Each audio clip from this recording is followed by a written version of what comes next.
వారణాసి తర్వాత రాజమౌళి తీసే సినిమా 2027 జూన్లో మొదలయ్యే అవకాశాలున్నాయి. Writer Vijendra Prasad team already Rajamouli next project కోసం కథని షేప్ చేసే పనిలో పడింది. అయితే అప్పటి వరకు బాహుబలి, RRRలో దేశభక్తులు ఇలాంటి జానర్లే టచ్ చేసిన Rajamouli first time super hero concept తీస్తే ఎలా ఉంటుంది? తన సినిమాలో నార్మల్ హీరోలనే సూపర్ హీరోలను మించేలా చూపించే దర్శకుడు ఏకంగా సూపర్ హీరో జానర్నే టచ్ చేస్తే ఇక హీరోయిజం ఏ రేంజ్లో ఎలివేట్ అవుతుంది. అంతేకాదు టైటిల్ కూడా నరుడా అని అంటున్నారు. దానికి కారణం రాజమౌళి కొడుకు కార్తికేయ నరుడా టైటిల్ రిజిస్టర్ చేయించడమే. దీనికి తోడు డ్రాగన్ బడ్జెట్ 700 కోట్లు, దేవర సీక్వెల్ బడ్జెట్ 900 కోట్లోనే టాక్ ఉంది. ఇప్పుడు రాజమౌళితో ఎన్టీఆర్ చేసే సినిమా బడ్జెట్ కూడా వారణాసి లెవెల్లోనే అంచనా వేస్తున్నారు. అంటే అది ఒక 1000 కోట్ల పైనే బడ్జెట్తో తెరకెక్కొచ్చు అనుకోవాలా? ఇక్కడ నుంచి పాన్ ఇండియా సినిమా అంటే 350 కోట్లు, పాన్ వరల్డ్ మూవీ అంటే 1000 కోట్లు మినిమం బడ్జెట్ ఉండాల్సిందేనా? Have a look.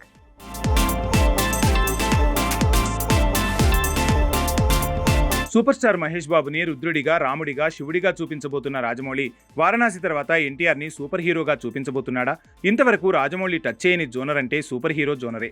ఎందుకంటే తన రెగ్యులర్ మూవీల్లో హీరోలే సూపర్ హీరో రేంజ్లో కనిపిస్తారు, వెండి తెరని షేక్ చేస్తారు. కాబట్టే ఇంతవరకు Rajamouli super hero genre touch చేయాల్సి రాలేదు. కానీ ఫస్ట్ టైం వారణాసి తర్వాత తను తీయబోయే రెండో pan world movie super hero జోనర్లో ఉండేలా ఉంది.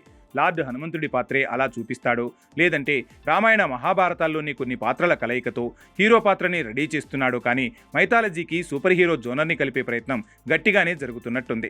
ఇప్పుడు విజేంద్ర ప్రసాద్ రైటింగ్ టీం పుణ్యమా అని ఎన్టీఆర్తో రాజమౌళి ప్రాజెక్టు విషయం బయటకు వచ్చిందంటున్నారు. ఇక జోనర్ కూడా సూపర్ హీరో జోనర్ అని ప్రచారం జరగడానికి ఆ టీమే కారణమంటున్నారు. ఏది ఏమైనా డ్రాగన్ తర్వాత రాజమౌళి మూవీతో అంటే పాన్ వరల్డ్ మార్కెట్లో సాలిడ్ ప్రాజెక్టు పడినట్లే. ఆల్రెడీ హాలీవుడ్ మూవీ అవెంజర్స్ కొత్త సీక్వెల్లో షారూక్, ఎన్టీఆర్ ఇద్దరిలో ఒకరిని సూపర్ హీరోగా తీసుకోవాలనుకుంటున్నారు. అలాంటి టైంలో ముందుగానే రాజమౌళి మేకింగ్లో ఎన్టీఆర్ సూపర్ హీరో మూవీ చేస్తే అవెంజర్స్ కూడా దానికి తోడైతే ఒకేసారి 2 పాన్ వరల్డ్ ప్రాజెక్టులు తనకి దక్కినట్టు అవుతుంది. దీనికి తోడు డ్రాగన్ కూడా పాన్ వరల్డ్ ప్రాజెక్టే అంటున్నారు. అది ఏమాత్రం వర్కౌట్ అయినా అది కూడా 2 భాగాలంటే పాన్ వరల్డ్ లెవెల్లో 4 మూవీలతో బ్యాక్ టు బ్యాక్ అటాక్ చేసినట్టు అవుతుంది.